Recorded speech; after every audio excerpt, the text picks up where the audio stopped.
In this section, we'll look at tokenization through a career-ready lens. If you want to work with LLMs in real-world settings, it's not enough to know the theory.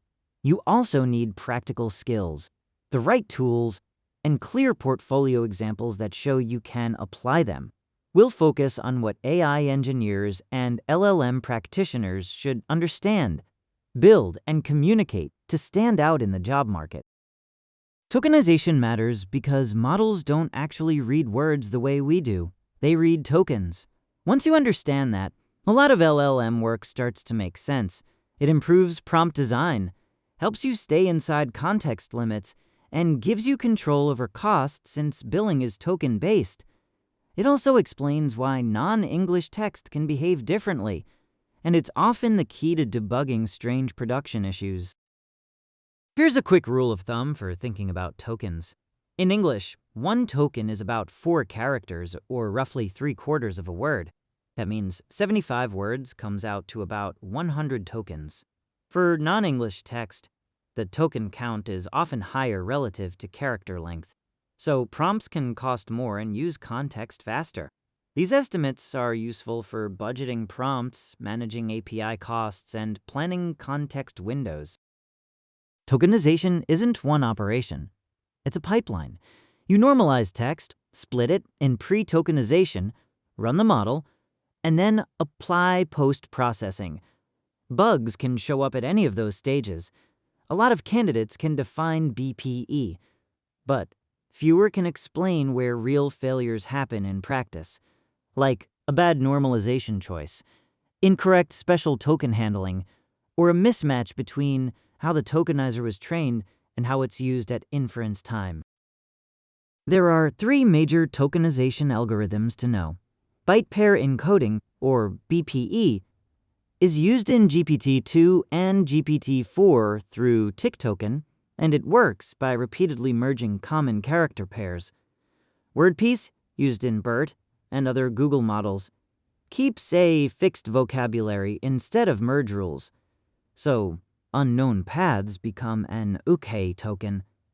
Onigram, often used with sentence piece, compares multiple possible tokenizations and picks the most likely one. This slide compares 3 common tokenization algorithms.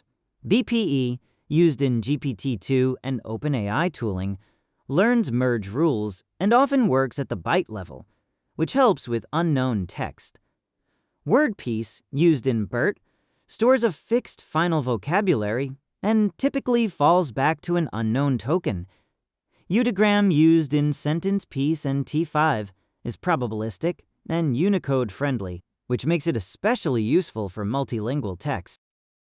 Here's a quick provider toolkit for working with tokens.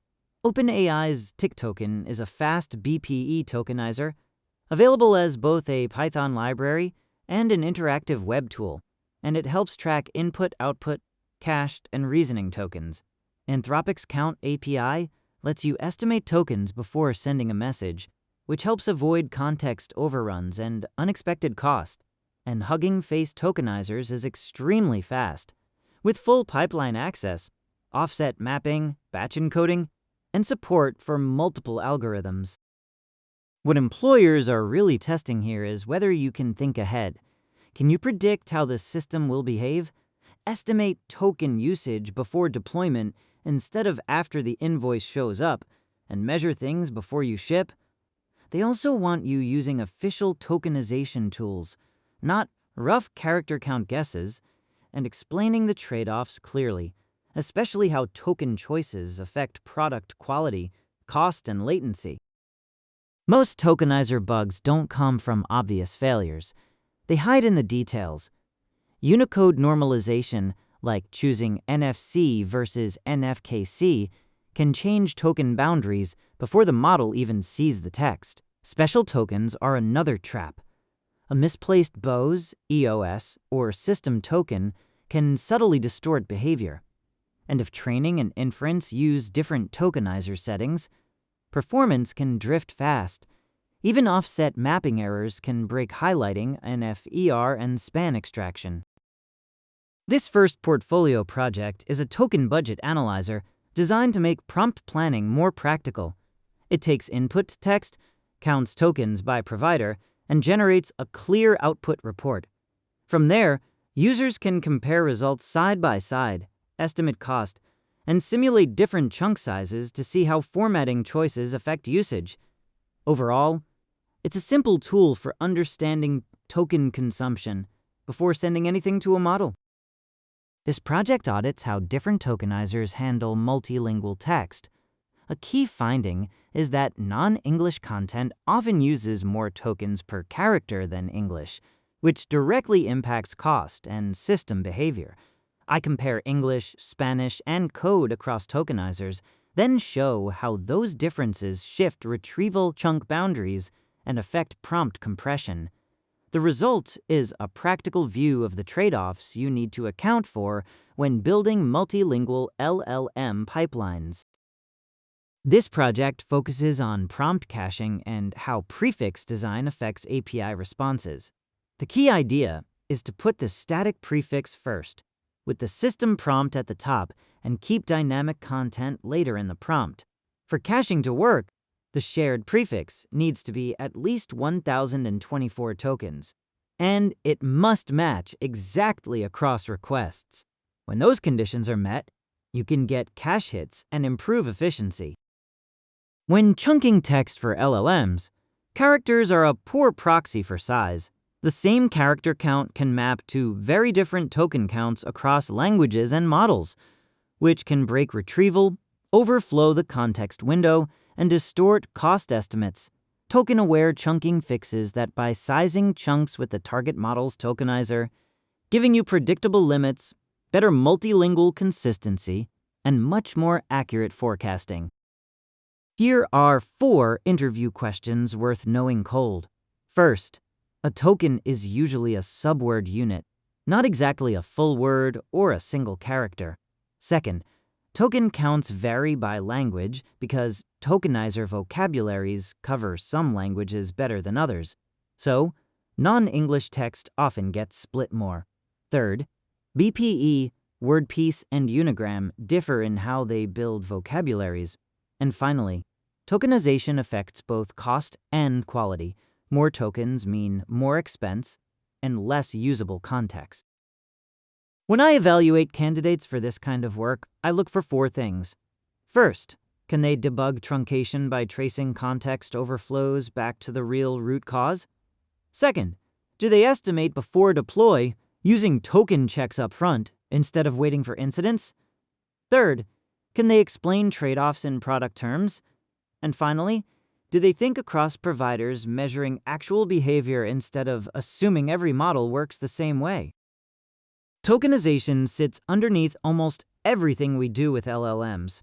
Even if it's not the headline skill on a job description, it affects agent reliability, RAG pipeline behavior, inference cost, prompt engineering and evaluation. In practice, it changes how text is split, counted, and interpreted by the model. So if you understand tokenization well, you make better decisions across the entire LLM product stack. Here's a practical learning path for tokenization. Start with the authoritative docs. OpenAI's tick token, Hugging Face tokenizers, sentence piece, and Anthropic's count API. So you understand how each system defines and counts tokens. Then run hands-on experiments. Take the same text, compare token counts, offsets, and edge cases across tokenizers. Next, build something small, like a token budget analyzer or a multilingual audit. Finally, practice explaining the trade-offs clearly to both engineers and product teams. A strong candidate can work directly with raw text, run it through 2 different tokenizers, and compare not just token counts, but also offsets and boundaries. They can explain what those differences mean in practice for context windows, chunking strategy, and ultimately cost. Just as importantly, they understand that tokenization varies enough by provider that you have to measure it, while still being consistent enough to make useful cross-system comparisons. Here are the key takeaways. First, always measure in tokens, not characters. Character counts are misleading. So use tools like tick token, Hugging Face, or Anthropic's API before you ship. Second, know the three main tokenization approaches: BPE, WordPiece, and Unigram, and where each shows up. Third, build something practical, like a notebook or small app. And finally, connect token mechanics to business outcomes like cost, latency, and quality. Tokenization probably won't be the headline skill on your resume, but it is the foundation that makes every LLM skill stronger. Start by learning the core algorithms from the official documentation, then measure with providers' own tools on real inputs. Build one or two small artifacts you can actually show. Do that well, and you'll ship better products with lower costs and fewer surprises.